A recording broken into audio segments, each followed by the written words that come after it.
पूतना वध की कथा। भगवान श्री कृष्ण का जीवन अनेक चमत्कारों और दिव्य लीलाओं से भरा हुआ है। उनकी बाल लीलाएं न केवल मनोरंजक हैं, बल्कि उनमें गहरे आध्यात्मिक और सांस्कृतिक संदेश भी छिपे हुए हैं। इन्हीं लीलाओं में से एक है पूतना वध की कथा, जो श्रीमद्भागवत महापुराण में वर्णित है। ये कथा भगवान के बाल स्वरूप की अद्भुत महिमा को प्रकट करती है और बताती है कि कैसे उन्होंने अपने शैशव काल में ही दुष्ट प्रवृत्तियों का नाश किया। पूतना एक राक्षसी थी, जो कंस की सहयोगी थी। कंस ने जब आकाशवाणी के माध्यम से सुना कि देवकी का 8वां पुत्र उसका विनाश करेगा, तो वह भयभीत हो गया। उसने अपने दूतों और सहयोगियों को आदेश दिया कि वे नवजात शिशुओं को ढूंढ ढूंढ कर मार डालें। कंस के इस आदेश का पालन करने के लिए पूतना ने एक चाल चली। वह एक सुंदरी स्त्री का रूप धारण कर गांव-गांव घूमने लगी और बच्चों को मारने के लिए उनके पास जाने लगी। जब भगवान श्री कृष्ण गोकुल में पैदा हुए, तो उनकी क्रियाएं धीरे धीरे पूरे गांव में प्रसिद्ध होने लगी। पूतना को यह ज्ञात हुआ कि नंद बाबा के घर एक दिव्य बालक का जन्म हुआ है। उसने अपनी मायावी शक्तियों का उपयोग कर एक सुंदर स्त्री का रूप धारण किया और गोकुल में प्रवेश किया। पूतना के सौंदर्य और आकर्षक रूप को देखकर गोकुल की स्त्रियां भी धोखा खा गईं। किसी ने भी उसे राक्षसी नहीं समझा। पूतना सीधे नंद बाबा के घर पहुंची, जहां यशोदा और रोहिणी ने उसे बालकृष्ण के पास जाने दिया। पूतना के हृदय में दुष्टता भरी हुई थी। उसका उद्देश्य भगवान श्री कृष्ण को दूध पिलाने के बहाने जहर देकर मार डालना था। उसने अपने स्तनों पर विष का लेप किया और बालकृष्ण के पास पहुंचकर उन्हें गोद में उठाया। जैसे ही पूतना ने बालकृष्ण को अपना स्तनपान कराया, भगवान ने उसकी योजना को समझ लिया। वे तो सर्वज्ञ और सर्वशक्तिमान थे। उन्होंने अपनी बाल लीला का प्रदर्शन करते हुए पूतना के प्राण चूस लिए। भगवान श्री कृष्ण ने जैसे ही पूतना का विषाक्त दूध पीना शुरू किया, उन्होंने उसके प्राण भी खींचने शुरू कर दिए। पूतना को एहसास हो गया कि यह कोई साधारण बालक नहीं है। वह छटपटाने लगी और अपने असली रूप में आ गई। उसका विशाल और विकराल रूप देखकर गोकुल के लोग भयभीत हो गए। पूतना के प्राण निकलते ही उसका शरीर धरती पर गिर गया, जिससे एक बड़ा कंपन हुआ। उसका विशाल शरीर देखकर गोकुलवासी दंग रह गए। लेकिन भगवान श्री कृष्ण ने सबको आश्वस्त किया और अपनी बाल लीला के माध्यम से सभी का भय दूर किया। पूतना भले ही राक्षसी थी, लेकिन भगवान श्री कृष्ण ने उसे अपने स्तनपान कराने का अवसर देकर उसे मोक्ष प्रदान कर दिया। शास्त्रों में कहा गया है कि जिसने भी भगवान का स्पर्श किया, वह पवित्र हो गया। पूतना को भी भगवान की कृपा से अपना राक्षसी रूप त्याग कर दिव्य स्वरूप प्राप्त हुआ। पूतना वध की कथा हमें ये संदेश देती है कि भगवान का सानिध्य पाने के लिए केवल भक्ति और श्रद्धा आवश्यक है। भगवान अपने भक्तों की रक्षा के लिए हर कठिनाई का सामना करने को तैयार रहते हैं। ये कथा ये भी सिखाती है कि दुष्ट प्रवृत्तियों का अंत अवश्य होता है। पूतना वध के बाद गोकुल में भगवान कृष्ण की दिव्यता के चर्चे और अधिक होने लगे। सभी को यह विश्वास हो गया कि यह बालक कोई साधारण मानव नहीं, बल्कि स्वयं ईश्वर का अवतार है। यशोदा और नंद बाबा ने भगवान की इस लीला को एक चमत्कार मानते हुए उनकी रक्षा के लिए और अधिक सतर्कता बरती। 1. दुष्टता का अंत। पूतना का वध ये दर्शाता है कि दुष्टता चाहे कितनी भी बड़ी क्यों न हो, वह भगवान के सामने टिक नहीं सकती। 2. भक्तों की रक्षा। भगवान अपने भक्तों की रक्षा के लिए सदैव तत्पर रहते हैं। 3. मुक्ति का मार्ग।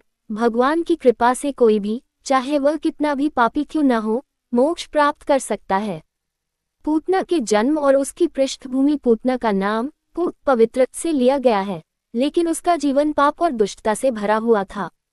पौराणिक कथाओं के अनुसार पूतना पूर्वजन्म में एक स्त्री थी जिसने तपस्या में विघ्न डालने और संतों को परेशान करने का अपराध किया था।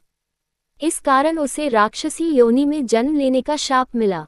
वह राक्षसी योनि में जन्म लेने के बाद राक्षस जाति के बीच पल बढ़कर अत्यंत शक्तिशाली और मायावी बन गई। उसके भीतर क्रोध, ईर्ष्या और हिंसा कूट-कूट कर भरी थी। कंस का आदेश पाकर पूतना को बच्चों को मारने का काम सौंपा गया। इस पृष्ठभूमि से यह समझा जा सकता है कि पूतना केवल एक राक्षसी ही नहीं, बल्कि अधर्म और दुष्टता की प्रतीक भी थी। गोकुल में डर का माहौल। कंस के आदेश के बाद गोकुल और आसपास के गांवों में माताएं और पिता अपने नवजात बच्चों की सुरक्षा को लेकर अत्यंत चिंतित थे। पूतना जैसी राक्षसियां गांव गांव घूम रही थीं और जहां भी नवजात शिशु मिलते उन्हें मार डालती। गोकुलवासी समझ नहीं पा रहे थे कि इस अनिष्ट से कैसे बचा जाए। भगवान श्री कृष्ण के जन्म के बाद नंदबाबा और यशोदा भी थोड़े चिंतित थे, लेकिन उनके मन में विश्वास था कि उनका बालक ईश्वर की कृपा से सुरक्षित रहेगा। पूतना का मायावी रूप। जब पूतना ने गोकुल में प्रवेश किया तो उसने एक अद्भुत मायावी रूप धारण कर लिया। उसका रूप इतना सुंदर और आकर्षक था कि लोग उसे देखकर मोहित हो गए। गांव की स्त्रियों ने सोचा कि यह कोई देवता या पुण्यात्मा है जो उनके गांव में आए हैं। पूतना ने अपनी चालाकी से नंदबाबा के घर तक पहुंचने का मार्ग खोजा।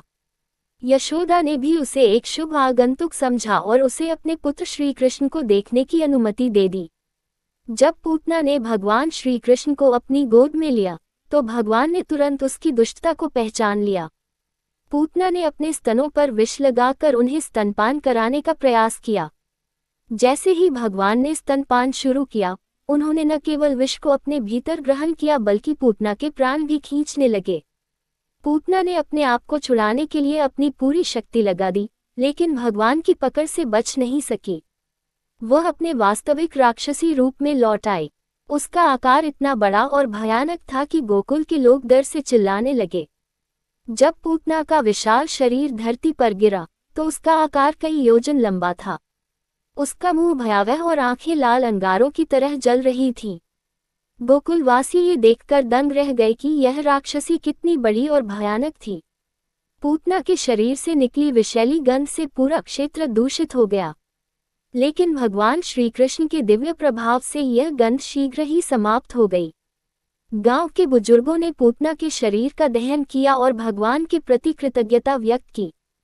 पूतना वध के बाद यशोदा और रोहिणी भगवान कृष्ण को अपनी गोद में लेकर स्नेह लुटाने लगी। यशोदा को समझ में नहीं आ रहा था कि उनका बालक इतना शक्तिशाली कैसे हो सकता है। वह उसे एक साधारण बालक समझती थी और उसकी रक्षा के लिए अलग अलग प्रकार के टोने टोटके और मंत्रों का सहारा लेने लगी। पूतना वध के बाद गोकुलवासियों को लगा कि उनका गांव अब सुरक्षित है। भगवान कृष्ण की इस लीला ने सभी के मन में विश्वास और श्रद्धा बढ़ा दी। गोकुल के हर घर में भगवान कृष्ण की बाल लीलाओं की चर्चा होने लगी। पूतना वध केवल एक दैत्य के वध की कथा नहीं है, ये जीवन में अधर्म और दुष्टता के विनाश का प्रतीक है। इस कथा में छिपे कुछ गहरे संदेश निम्नलिखित हैं। 1. अधर्म का अंत सुनिश्चित है। चाहे दुष्टता कितनी भी बड़ी क्यों न हो, सत्य और धर्म के समक्ष वह टिक नहीं सकती। 2. मायावी दुनिया से बचाव।